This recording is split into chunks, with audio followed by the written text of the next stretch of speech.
or have another print disability which makes reading, holding a book, or turning a page difficult or impossible. The content is copyrighted by the respective publishers. For more information, please visit us on the web at nfradioreading.org. Hello, this is Erin, and for the next hour, I will be reading from the May 24th, 2026 issue of the New York Times Arts and Leisure section of the Niagara Frontier Radio Reading Service. First article, Chicago Permeates Obama Center, by Ellie Fishman.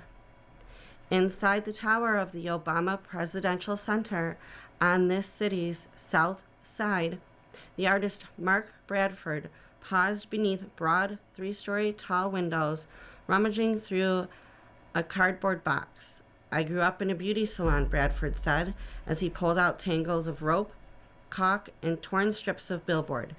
"I like to travel with my stuff." Piercing light illuminates Bradford's titanic new painting, City of the Big Shoulders, a 38-foot tall patchwork of colors, commissioned for the Obama Foundation, conceived and scaled for the museum's lobby. A surprisingly airy, cheerful space given the staunch, monumental mane of the tower's exterior. An object in the box caught Bradford's eye, a translucent piece of orange paper marbled with shades of tangerine and marmalade. Bradford, who was warm and playful in person, held the rectangle up to the window light. With a few swift, balletic gestures, all 6 feet 8 inches of him climbed onto a nearby scissor lift. He pasted the paper directly onto the giant canvas. His long fingers smoothed its edges. What was once a muted banana yellow section of the mural was now a flare of light. Bradford, 64, descended to ground level, stepped back and studied his work. "It's like it was always meant to be there," he said, delighted. "I always leave room for chaos."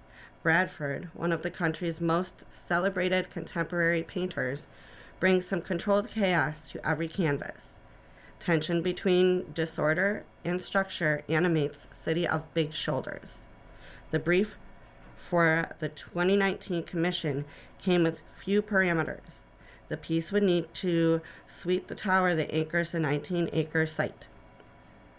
The center, on the edge of a sprawling park designed by Frederick Law Olmsted, adjoins a lagoon and is a short walk from Lake Michigan.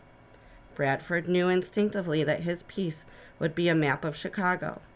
"I want a border," he said, "a land mass and a water mass. I like the idea of the tension between the two, so I didn't want to just have a screenshot of a neighborhood." Though Bradford is most often described as a painter, he doesn't just stick to paint. He pulls in materials that he finds emblematic of everyday life. His canvases often bloom with hairdressers' end papers, for example, the thin sheets used to wrap treated hair in beauty salons. He has also used local merchant posters advertising home loans and tax services and incorporated pieces of city billboards. "I make my own," Bradford said, "and then I use to make the painting. The debris makes his canvases impressionistic and sculptural and resistant to linear, literal storytelling." Mark traverses an urban landscape and finds ways in which the textures of that landscape create incredible aesthetic visions, said Naomi Beckwith, the deputy director and chief curator of the Guggenheim Museum and a Chicago native who has worked with Bradford on several occasions. "He takes the Black life," Beckwith added, "and turns it into big, muscular, semi-abstract paintings that have been a hallmark of American culture. They echo the symbols of American life found in the work of post-war artists like Robert Rauschenberg and Jasper Johns, as well as large-scale abstractions of the painters Howardena Pindell and Jack Whitten. Bradford also uses the materials to populate his own interpretive maps. In Finding Barry, a 2015 map painting addressing the AIDS crisis for the lobby wall of Hammer Museum in Los Angeles. He worked on dense, abraded canvases, superimposing infection rates over a map of the United States. In Scorched Earth, his 2006 painting reflecting on the destruction of thriving black community leveled in the 1921 Tulsa Race Massacre, Bradford layered city plans with torn paper and blood red pigment. The works evoke how violence and memory settle into and haunt the ground. Inspired by a Sandburg poem. City of the Big Shoulders takes its title from a line in the 1914 Carl Sandburg poem, Chicago. Hog butcher for the world, toolmaker, stacker of wheat, a gritty and locally beloved anthem to the city. Constructed on 13 canvases, some weighing as much as 300 pounds, City of Big Shoulders is both charred and radiant. The painting unfolds as a packed patchwork cityscape in muted blacks and browns, punctuated by ochre, brick red, and flamingo pink. Lake Michigan, a swirl of lapis, sky, and sapphire blue, takes up nearly a third of the piece. Bradford said his palette was inspired by the Works Progress Administration's public art projects of the 1930s. The colossal painting fills the view upon entering the museum.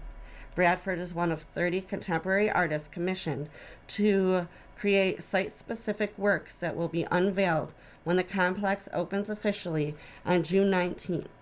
The center will also include works by Kiki Smith, Jenny Holzer, and Chicago's Theaster Gates and Nick Cave.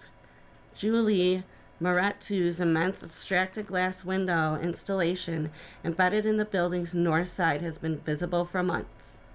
The center, which cost $850 million, has not been without controversy. It spurred years of debate over building on public parkland. A group of neighbors protested that the center would lead to gentrification and displacement of longtime residents.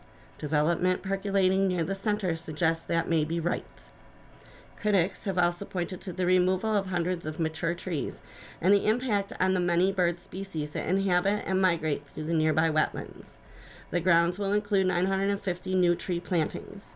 The art program complements Chicago's long tradition of ambitious public art, including by Alexander Calder, Marc Chagall, and Pablo Picasso.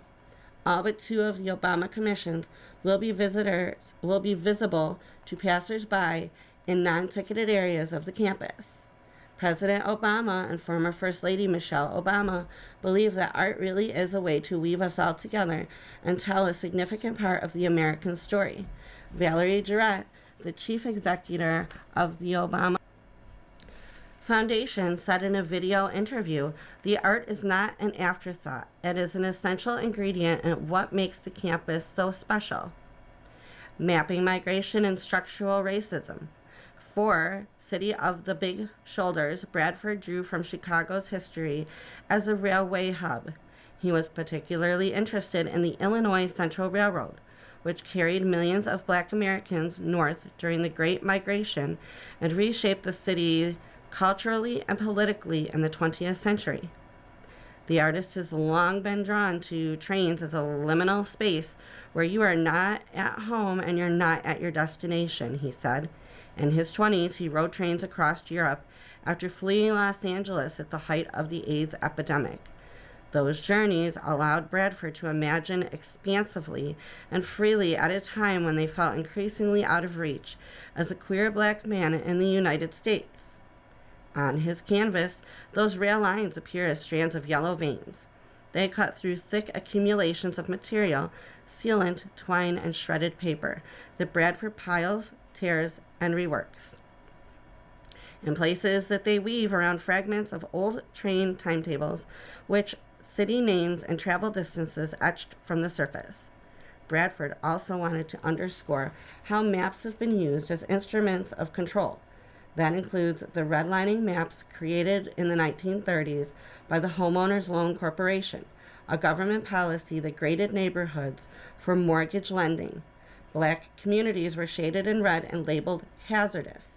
The resulting painting outlines the contours of a Chicago where neighborhoods remain sharply divided by race and wealth, and where disparities in housing, health, and economic opportunity still fall along lines drawn nearly a century ago. Maps, land, power, Bradford said, it's all there. City of the Big Shoulders took Bradford 5 years to imagine and complete. The meticulous artist estimates he ripped apart at least a dozen earlier versions. Remnants of those attempts remain in the works. I wanted the labor to be visible, Bradford said, because cities are messy. Jarrett said the messiness was part of the magic. Mark's piece has this very visible sense of things being complicated, she said, but that's what makes it real and authentic. It isn't a sugar-coated description. The painting, she said, shows the strength of our city. Finding light within the dark is an endeavor Bradford tries to convey in all his work. We are always looking for a place, trying to find our place, he said. I want people to lay their stories on top of the map. In that sense, he added, it can be what you want it to be. The painting becomes yours.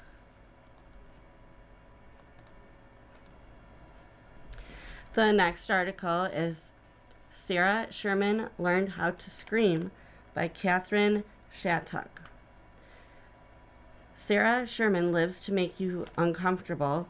This season on Saturday Night Live, she applied her body horror hilarity to a drunk raccoon, a flatulent frog halfway morphed into a human, and Kristi Noem's husband.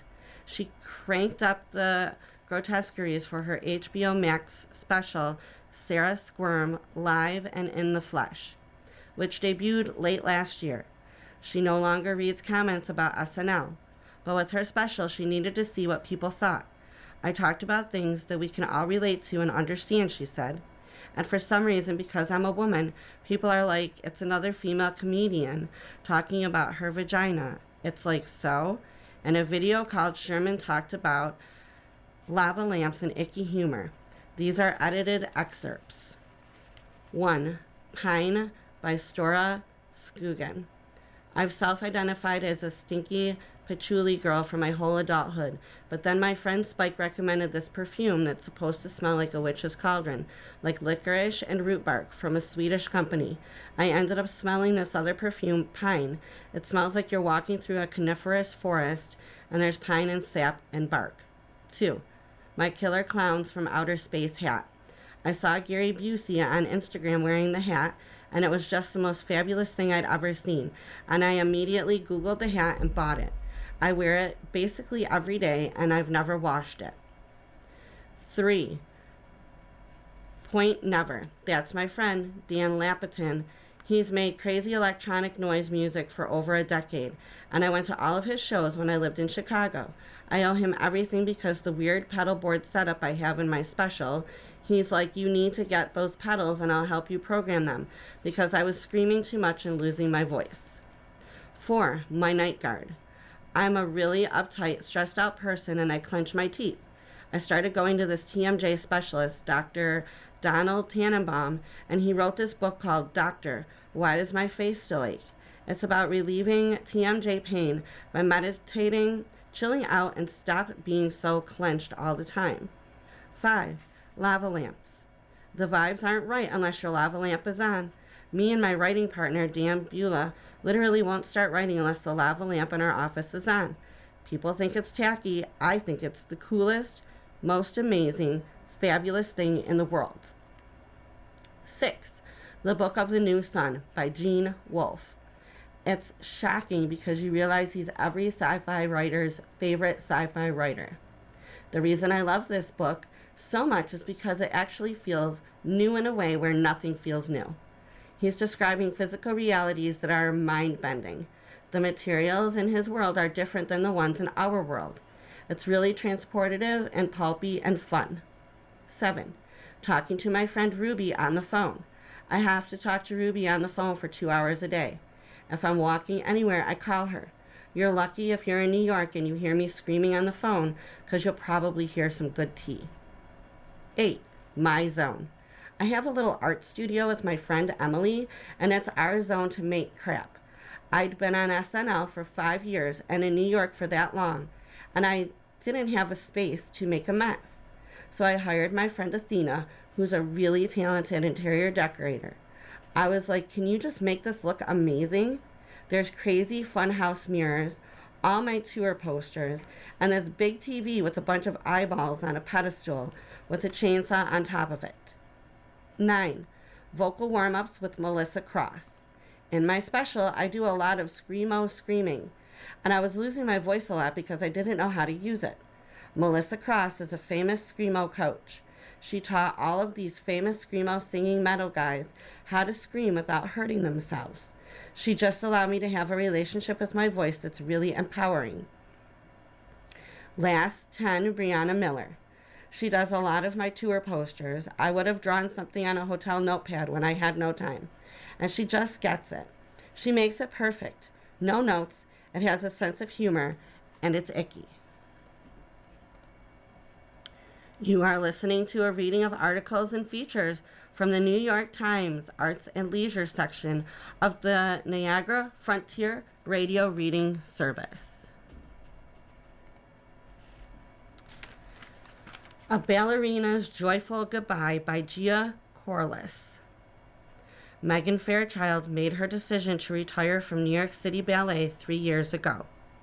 Of course she did. This is the woman who as a child gave herself gold stars for waking up at 8 a.m., brushing her teeth at 8:03 a.m., eating breakfast at 8:05 a.m., and going upstairs to read at 8:10 a.m. Fairchild loves the schedule. Before she decided that retirement was the way to go, Fairchild, who turns 42 next month, had been experiencing a tingle of melancholy after performing certain ballets. She would think, will I ever dance that again? It was a weird feeling. She did not enjoy it. Her husband, who clearly knows his wife and her capacity for planning, made a suggestion. Why not draw a line in the sand? I came up with a time that felt a little further than I wanted, so that I wouldn't feel like, oh, I wish I had one more year, she said in an interview in September. Her children were on her mind. During her time at City Ballet, where she had been a principal since 2005, she gave birth to Tuli, now 7, and then the twins, Gemma and Harlow, now 5. She wants her girls to have a memory of her on stage. They're really starting to become real people now with little brains, she said. But it's also that I'm really craving to spend evenings and weekends with them. And, of course, there is the inevitable age thing. I am not interested in seeing the decline, she said. That is so depressing to me. And Alexei Ratmansky's Voices. This spring, her partner was Charlie Glisa, a member of the Corps de Ballet. I could have been his mother, and it would not have been a teen pregnancy, she said. That I can be done with, you know. I'm ready to just cheer for them and not pretend I'm still one of them. On Sunday, Fairchild will deliver her farewell performance in Coppelia. She is still dancing magnificently, and everyone who has experienced her performing in and out of the company has the right to miss her. Fairchild, like all great ballerinas who have passed through the company, is practically a New York City landmark. As Wendy Whalen, City Ballet's Associate Artistic Director, said, she's established as this golden person, but she also loves to pour it down into the group.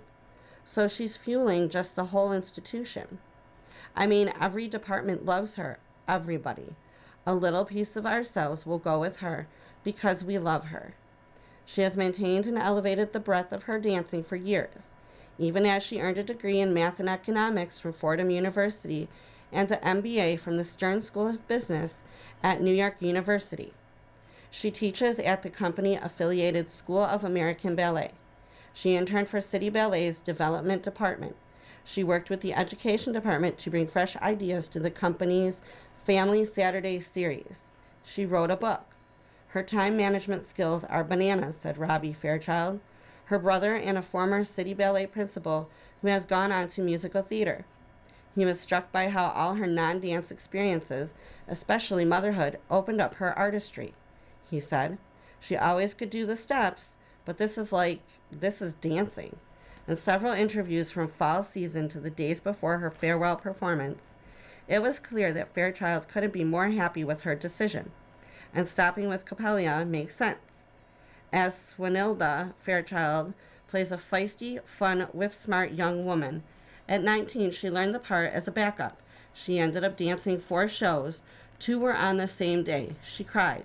She got through it. Coppelia became more than a ballet, but a testament to her talent and perseverance. Fairchild likes that Swanilda isn't a diva ballerina or a princess. She's a girl, a human being. Totally no airs, she said, and that really is how I feel I am. A soon-to-be expat? Oui. I'm having the best time, Fairchild said before the fall season. I've just been happy. I thought I'd have some moments of being like, oh, that's going to be sad. Now that I'm here, I'm like, woohoo! Part of that is having a plan. And that plan isn't, to her surprise, a job, but a move. Fairchild and her French husband are relocating to Bordeaux, France, to raise their children. She doesn't feel they can afford their lives in the United States. We're stuck in a 2-bedroom in Union City, New Jersey, she said, and her children go to a French school. We cannot get out of our 2-bedroom if we pay for that school. Where could they get free French education? In France. I want to get them fluent because a lot of their relatives and all of their cousins are French, she said. And I know how hard it is to learn with an older brain. When the idea of a move started to become a reality, she learned that the Balanchine Trust needed people to stage ballets in Europe. I never thought that I would want to do something like that, she said. But if it's in Europe and it's discovering how companies there are set up and functioning, that's very interesting to me. At one point in her career, Fairchild wanted to be cast in new ballets, but it wasn't happening. Peter Martins, formerly the director of City Ballet, told her he relied on her for the more technical, classical, repertory. He needed her 5th position. I was like, okay, come on. If I can do 5th position, I can also do some other things, she said. She took a leave to perform in On the Town on Broadway, which led to an Outer Critics Circle Award nomination. She talked about wanting to be in new ballets with Miranda Weiss, a principal she admired. She'd be like, honey, none of these ballets are something I'm proud of, Fairchild said. These are not the good things. You're doing the good things. Being able to work for the Balanchine Trust underlines the importance of that part of her career. She sees that she has been the caretaker of masterpieces. I didn't get to be there when Balanchine was there, she said of the company. He died in 1983, but it is an incredible honor to maintain these ballets and bring them to life again in a fresh way. So long, Sugar Plum. Fairchild has been dancing the Sugar Plum Fairy and George Balanchine's The Nutcracker since she was 19. I want to get off the stage right now, she recalled thinking the first time she danced it. But she was wonderful in that debut, young and radiant, with the promise of things to come. She performed with Joaquin de Luis, who had more stage experience than she did, but was new to the company. He had a certain demeanor about him that was helpful to me in just how he stood there and looked back at me, she said. For her last season, she performed with David Gabriel, who made his Cavalier debut. Before we went out on stage, I was like, okay, let's start your journey. She said in December, it feels fun to be able to use that to help someone have a first go at it and a pas de deux that I know how scary it can be. She called it a rite of passage. It's like the beginning of, okay, if you can hack this, we'll have a lot of faith in you. Fairchild has been saying goodbye to roles all year, which she has been documenting all the way in honest and perceptive Instagram posts that describes her experiences in ballets, learning them, dancing in them, and sharing them with others. I'm constantly checking in with myself, she said. Am I in denial? Am I really enjoying this last year? I don't know exactly what that means. I guess I'm just ready. I feel like the way I've played my cards with it, I'm dealing very well emotionally with it. At City Ballet, the studios have new dance floors. In turn, the stage has been feeling extra hard. Fairchild couldn't put her left heel down on the floor the entire fall. Her right foot has been struggling since the beginning of the winter seasoning.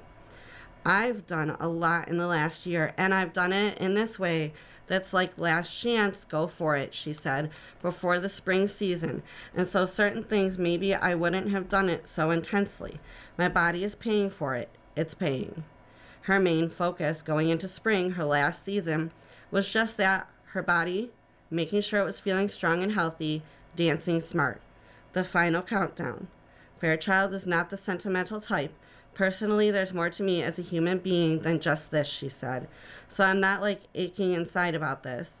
But others are acting as though she could or should be. People were in the elevator or around like, how are you feeling? Or like, hey, it was the first day of the season. I'm like, literally, guys, we need to calm down. She thought about the dancers she grew up admiring. Would I be happy if they were still dancing? She said no. I'd want them to go live their lives. After spending time with her daughters between seasons in March, they didn't love it when her ballet schedule kicked back in. My kids are like, wait, where are you going? Fairchild said. Why aren't you home?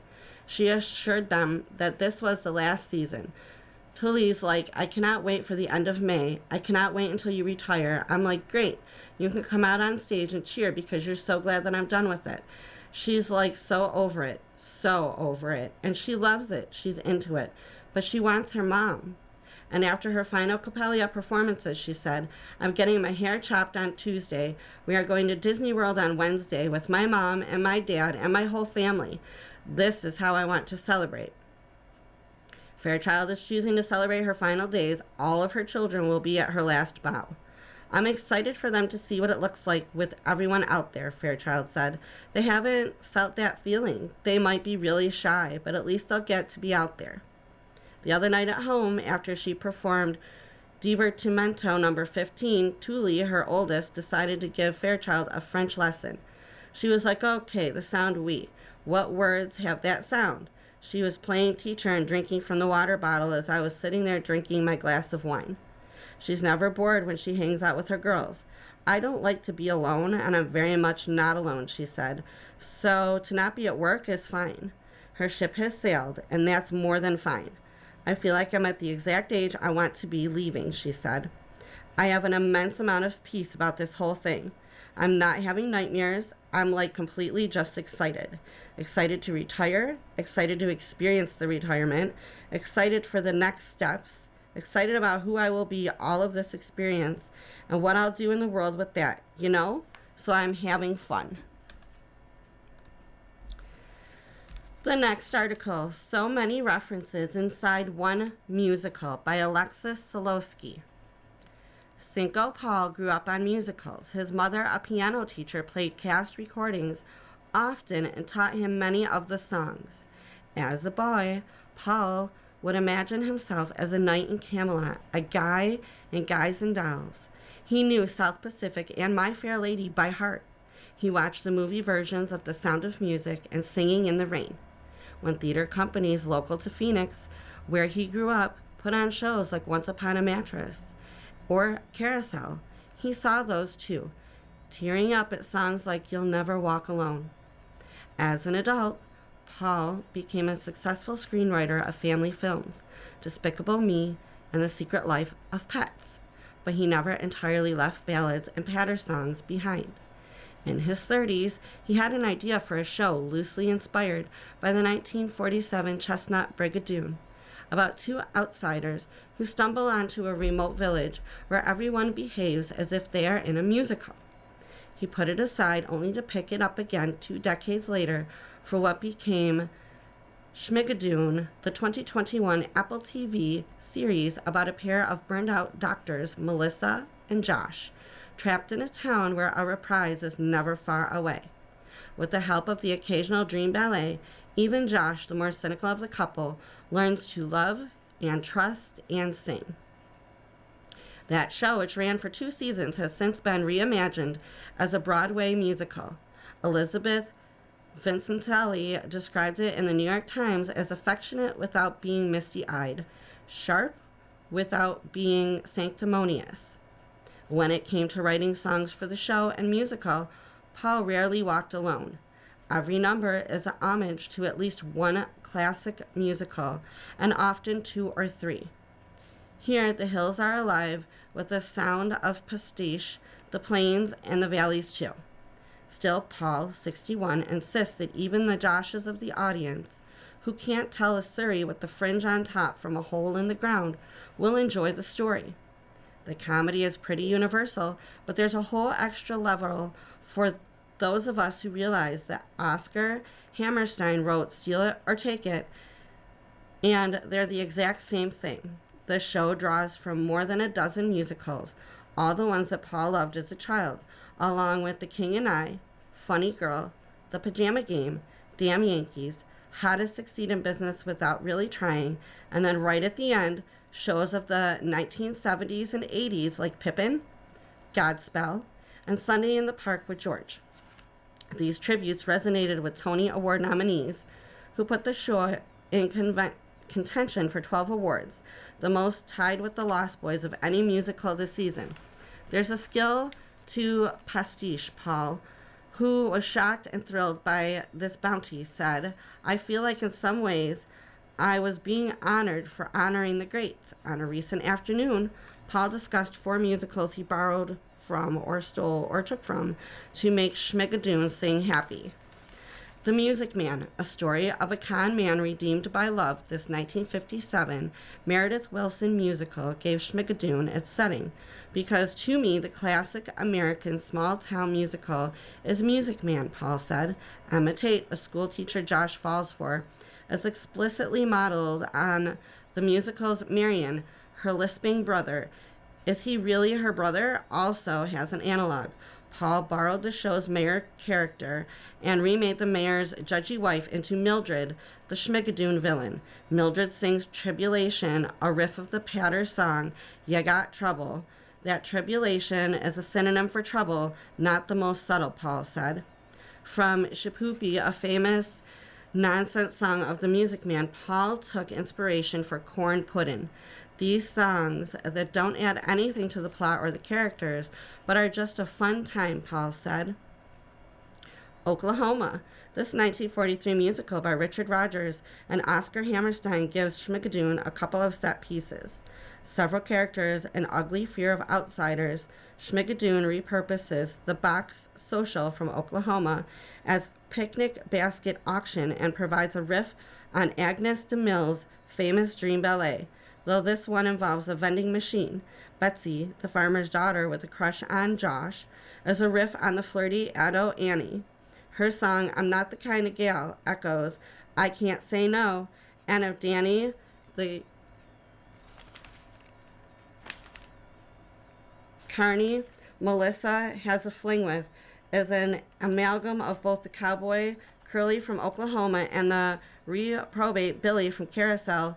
His big song, You Can't Tame Me, is a tribute to Oklahoma, particularly the Surrey with the fringe on top. When Danny sings about a cozy little cottage with a white picket fence, that's 100% Oscar Hammerstein. Corn pone lyrics to evoke the American feel, Paul said. Carousel. Paul described this 1945 Rodgers and Hammerstein show as gorgeous and experimental. You'll never walk alone, inspired when the night is darkest, which is sung at Danny's funeral. It's a take on Oscar Hammerstein's optimism, which is also my own optimism.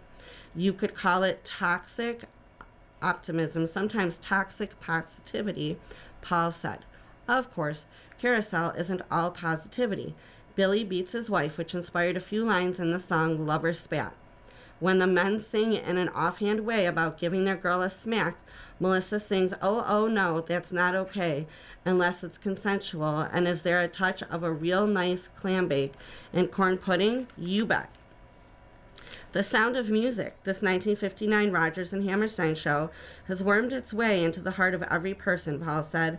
People say it's corny. They're dismissive of it because even though there are Nazis in it, it doesn't really have the darker character themes that you see in Carousel or Oklahoma. But I've always loved it. Doc, the gruff but loving physician who romances Melissa, is a riff on the musical's Captain Von Trapp, and his one-time fiancée, the Countess, is a stand-in for the Baroness. Do Re Mi is repurposed as the instructional song Baby Talk, in which Melissa, an obstetrician, explains how babies are made. It's a journey to getting these two uptight young people to say the word vagina, Paul explained. The film of The Sound of Music gave Paul his first taste of romance, so he transformed something good into Suddenly, which includes some of the sweetest lyrics. All I know is suddenly I love you, and suddenly that's all that matters now. You are listening to a reading of articles and features from the New York Times Arts and Leisure section of the Niagara Frontier radio reading service.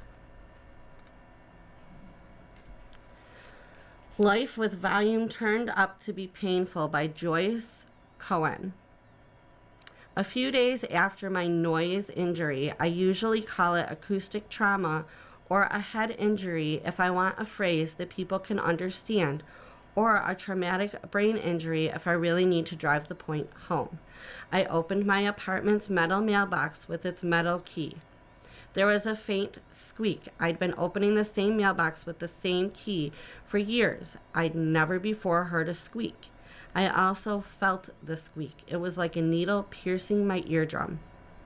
There tends to be a delayed reaction to an auditory injury, so it took a week or so before the pain blossomed into its true horribleness and exploded through my life like a bomb. That was before I knew what it was or even what it was called.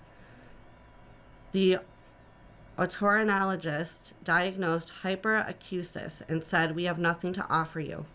Few people have heard of hyperacusis, and it doesn't even have a clear definition, so it was surprising to see that this wretched condition is now a movie star. Everybody has had one hidden talent, proclaims the professor for Tuner in the film Hyperacusis allows the ex-musician Nicky to hear such faint sounds that he is able to crack a safe just by listening by the combination lock. As if the condition were the oral equivalent of X-ray vision, it's not. Nicky calls hyperacusis an allergy to loud noises. It's not the either, but at least that's a reasonable way to describe something so incomprehensible. There are assorted inadequate definitions, all related to sensitivity and intolerance to sound. Even the most accurate term, noise-induced pain, doesn't do it justice. For sufferers, nearly all sounds are louder than they should be, often to the point of pain and beyond. The pain, burning, stabbing, jabbing, is brutal and unforgiving. People with mild cases complain they can't empty the dishwasher. The clinking causes pain. So do backup beeps, ringing phones, and even a toilet's flush. People with severe cases are in unrelenting pain all the time, even in silence. Hyperacusis is almost always joined by a constellation of ear abnormalities, including tinnitus and the clogged, pressury feeling known as oral fullness, for which science has no good explanation. In Tuner, the elder Harry Dustin Hoffman is a piano tuner and former jazz musician with hearing loss who has taken on Nicky, Leo Woodall, as his apprentice. Nicky, once a piano virtuoso, is never without earplugs or protective earmuffs, or both, as a buffer against the inescapable noise of the world. At one point, he says the sound of his own voice was agonizing. It's no surprise that both men have noise-induced hearing problems. Noise is a potent neurotoxin. Nicky can no longer play. I'm not sure how he could even be a piano tuner, since the plink of piano keys is tough to tolerate, or how he could be a safecracker, willingly listening for high-pitched metallic whirs and clicks. What's more, Nicky communicates effortlessly through 2 layers of ear protection. Such protection, while necessary, makes speech most unintelligible. The filmmakers removed much of the noise-reducing padding from his protective earmuffs and drilled a tiny hole into each custom-made earplug so he could hear properly. Nicky also has perfect pitch, which has nothing to do with hyperacusis and is probably a genetic quirk, but at least it impresses his love interest, Ruthie, Havana Rose Liu, a student composer. Nicky visits her apartment to tune her piano. Of course, at a key moment when the oven overheats and the smoke alarm shrieks, alarms like airbags and sirens are 3 so-called safety features with auditory destruction built right in. Tuner gets a lot of things right. Nicky's ears ring, at least sometimes. He is constantly on the lookout for hazardous sounds. He can't work amid background noise and needs to explain his condition because nobody understands. So it's clear that the filmmakers had knowledgeable consultants. What Tuner gets wrong is the degree of severity and the ease of re-injury. Hyperacusis results in a continuum of pain, but even mild cases are so debilitating that they feel severe. Some people improve slowly with the tincture of time, but all it takes is one noise insult to wipe out years of progress. As Nicky gets entangled with bad guys, he encounters two scary things: surprise noise and a weaponized noise. There's a barking dog, an air horn, and a gunshot. He grimaces, he winces, he holds his ears, but he recovers quickly. In real life, those noises could permanently worsen and incapacitate him. My own apartment, possibly the quietest in the city, has soundproof windows. I don't leave our four walls without ear protection. I'm usually okay with just protective earmuffs. I look like an airport baggage handler, but sometimes I add earplugs underneath. If a siren approaches, I duck into a store or run down a side street. I can get hurt by a microwave beep. My injury came from prolonged exposure to a loud ventilation fan similar to a vacuum cleaner running nonstop. Others have been injured instantaneously by a seemingly benign impulse noise, like an errant shout landing close to an unlucky ear. Some, like me, had a thunderclap moment and felt like something broke inside their head. Like Nicky, I was always functional even as I was delirious from pain. My saving grace was that I could work from home because I could always talk on the phone without worsening. Not everyone can. Making an entertaining film about a hero with hyperacusis seems impossible. It would be too boring, with him stuck alone in a room trying to avoid noise. Tuner manages pretty well, though with a whole lot of poetic license. Steering the Met Amid Budget Crisis by Adam Nagurney. From the general manager's box at the Metropolitan Opera, Peter Gelb surveyed the hall that has been his domain for nearly 20 years. It was 10 minutes before curtain one evening in April. The orchestra was warming up, and there was just enough time to check the hall for empty seats, very few that night, and to steer his guests, including the director of the new opera about Frida Kahlo and Diego Rivera, to their places in his box. This was the final performance of Innocence, the searing work by Finnish composer Kaija Saarinen about a school shooting. Innocence was one of the number of Met productions this season that won the acclaim of audiences and, to a certain extent, critics. Tristan and Isolde, I Pertani, La Sonnambula, and The Adventures of Cavalier and Clay among them. But for all the success on stage, Gelb is under siege, struggling to steer the Met through a fiscal crisis that is imperiling its position as the most ambitious U.S. opera company. Gelb is an old-school New York cultural and financial changes generational that are sweeping not only the Metropolitan Opera but also opera houses around the world. In the latest setback, the Met faces a $30 million shortfall after Saudi Arabia pulled out of a collaboration Gelb had negotiated. It was expected to provide $200 million over the next 8 years. This blow came after the Met tapped early 1/3 of its endowment to cover operating expenses. But as he finishes his 19th season, confronting doubts about the viability of the Met as well as key parts of his strategy to rescue it, Gelb conveys confidence that he will again find a way to save the opera house that he said he always dreamed he would run. He is resilient and relentless, a former record company executive, an agent who in his own telling has rarely met a challenge he couldn't beat. I don't think it's reasonable to have the kind of magical thinking that the Met cannot fail just because it hasn't failed before, he said, but I do believe in what we're doing. We're not sitting back waiting for a miracle. We're actively working on finding solutions. As the Met's general manager, Gelb is one of the most powerful figures in the performing arts world. He decides which opera should be produced on this most prestigious of stages and which singers to hire for star roles. His power extends to more mundane matters, like determining which donors should get prime seats for opening nights. Gelb, who is paid $1.2 million annually, oversees a $326 million budget, the largest in the country for an opera house. Beyond the often caustic scrutiny of opera critics and patrons, Gelb must reckon with the demands of 3,000 full and part-time employees, 15 labor unions, and a 144-member board of directors, including 47 with governance authority, meaning they have legal and fiduciary responsibility over the Met. That includes the power to hire and fire a general manager. Bartlett Shear, theater director Gelb recruited to direct operas, including Cavalier and Clay, said that being the Met's general manager is unquestionably the most difficult job on earth. Adding opinions in opera are so strong. Everyone seems to know better. He can't do a thing without being criticized up and down. Gelb has used his platform to disrupt decades of tradition at the Met, promoting new operas, discarding old and loved productions of war horses like Carmen, Aida, and Tosca, in favor of contemporary and often less well-attended shows.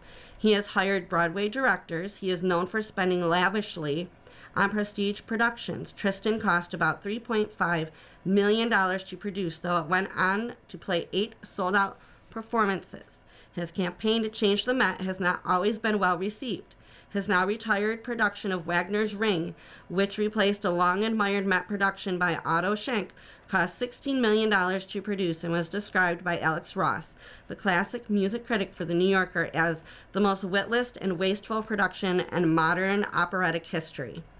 Gelb, 72, will be 76 when his contract expires on June 31st, 2030. He said he has no desire to retire, assuming he is healthy and the Met Board wants him to continue, and notwithstanding what he described as an errant remark he made to an Associated Press reporter that he would step down in 2030. I should leave when I cannot do the job properly, or when the board doesn't want me to be here, he said during one of the series interviews in his office. Behind an unmarked door of the Met lobby, I am a workaholic. I'm always worked. I don't enjoy free time. I wake up in the middle of the night thinking about work. Some people have egos that are so satisfied they don't need to work. I need work.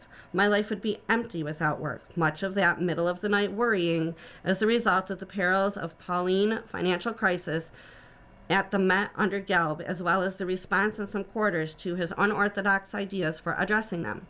Gelb's decision to draw down the Met's endowment from $340 million in 2022 to $216 million today to cover operating expenses runs counter to standard budgetary practices.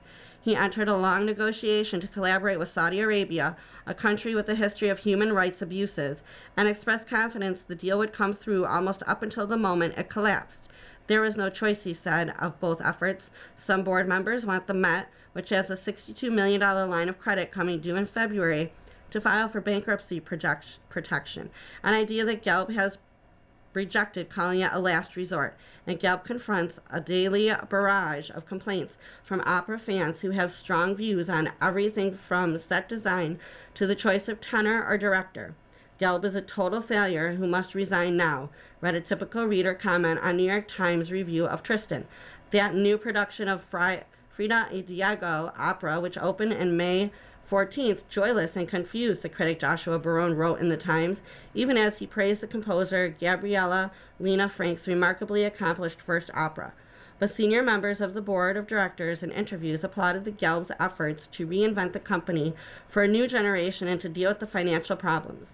Peter has the support of the vast majority of the board, said Todd Johnson, as president and chief executive. Ann Ziff, the chairman of the board, said the Met would be crazy not to try to get another contract from him because of the direction he's taking us. He has pulled us through all these crises. Yes, I am certainly concerned, she added, but I have to have faith in the situation with Peter at the helm. Even if Gelb is not yet in his final Metropolitan Opera chapter, he is beginning to contemplate the twilight of his tenure. There is already speculation about his successor. Leading that list is Alexander Neff, the general director of the Paris Opera, and to a lesser extent, Anthony Roth Costanzo, the counter who was appointed general director of the Opera Philadelphia just 2 years ago. Deborah Borda, a former president of the New York Philharmonic, said Gelb would be hard to replace. Running the Metropolitan Opera is the single most challenging and difficult job in the American arts world, and perhaps the entire world, she said. He keeps springing back. He keeps it going. He figured out what the old-time audiences wanted, but he had the courage to bring in so many new productions. Gelb was standing at row Q in the darkened Met Auditorium, leaning over a plank laid across 4 chairs, on which rested a laptop, a landline, a cell phone charging stand, and a dispenser of hand sanitizer. "This is my field station," he said. Gelb had set up an office in the auditorium for a piano-only rehearsal of El Ultimo Sueño de Frida y Diego, and he was a whirl of texting telephoning and emailing, pausing to talk to singers, musicians, directors, and technicians who stop by with a greeting, question, or concern. His cell phone lit up in the dark, displaying the name and picture of the director Yuval Sharon. For the next 5 minutes, Gelb and Sharon talked through casting ideas for the new production of Wagner's Ring, which Sharon is directing. Gelb then lobed on stage to talk to the director of Frida, Deborah Coker, about safety concerns as the stage splits apart to reveal an underworld. Gelb is officially the general manager of the Met, a job that, unusually in this world, combines the role of artistic director and chief executive. And for all his focus on the existential issues of Met governance, he is at heart a stage producer who takes an acute interest in even minute details of production. The chorus master pulled him over to complain about the chorus was positioned too far upstage. Everyone wants to be downstage, Gelb said as he returned to his seat. Watching from his desk, Gelb decided that red flashing lights hidden in crevices under the stage made the set look like a rock concert. He went back on stage to ask that the lights just be left on during the scene. They were. What will it take to put the Mets' finances in order? Gelb shifted in his chair, and he considered the question. Ideally, we need a check for the endowment of $1 billion, he said. At 5% interest, that would generate $50 million a year, enough combined with an aggressive annual fundraising campaign to offset the Saudi loss.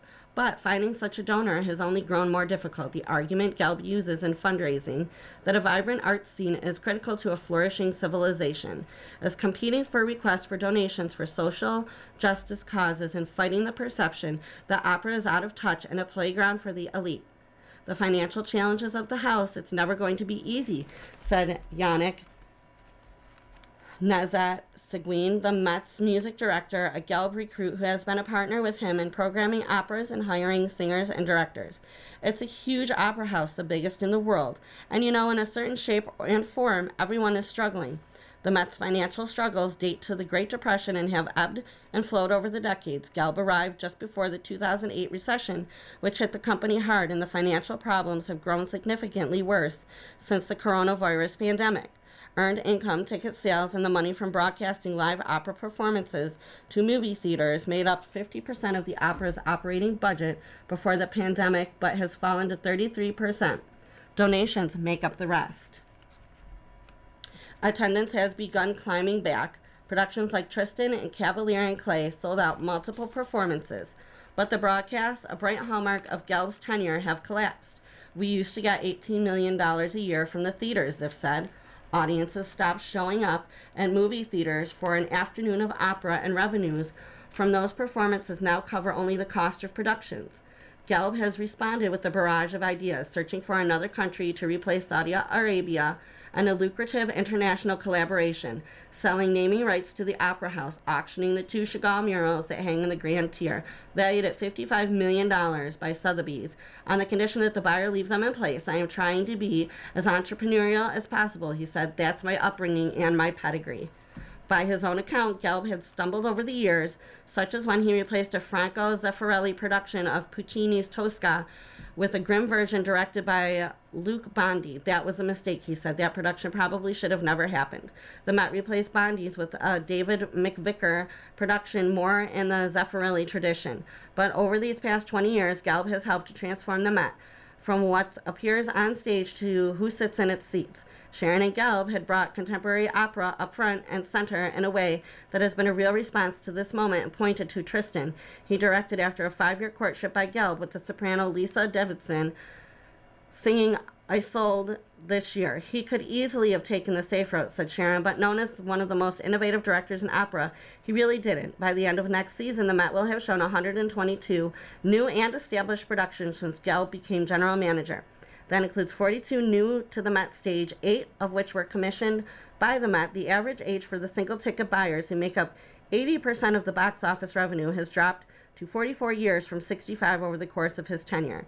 He has, in recent years, hired some of the most acclaimed singers in the era, including Esmik Grigorian, Joyce DiNatano, Ryan Speedo Green, and Davidson, who will appear as Brunhilde in The Ring. Davidson said her decision to spend so much of her time singing for New York audiences was because of Gelb. In many ways, it's all because of Peter, as the tone or atmosphere of an opera house very much comes from the top down, Davidson said. John Allison, the editor of Opera magazine, said Gelb has dragged an old institution into the modern world. He continued, it's hard to imagine the Met still being with us today if it had continued on the trajectory it was 25 years ago. Still, unless Gelb finds its billionaire donor, the financial problems that have shadowed the Met for a century seem likely to worsen. David Bonnet, a philanthropist and the former chair of the Los Angeles Philharmonic, said Gelb's artistic achievements have been both significant and enduring. The harder question now is whether the Met's underlying business model is sustainable, he said. Gelb said when he came to the Met 20 years ago, he did not understand fully the impossibility of the economics of a big nonprofit theater like this. It's definitely not hopeless, he said. I am determined to get us through this. You have been listening to a reading of articles and features from the May 24th, 2026 issue of the New York Times Arts and Leisure section. We read from the New York Times Arts and Leisure section every Sunday at 3 p.m. Your reader has been Erin. Thank you for listening. Coming up next in the Niagara Frontier Radio Reading Service, we have the re-airing of this morning's Buffalo News. Following that at 6 p.m. is the Buffalo News Viewpoints. Stay tuned for this reading and more throughout the day.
following program is intended for listeners who are blind, have low vision, or have another print disability,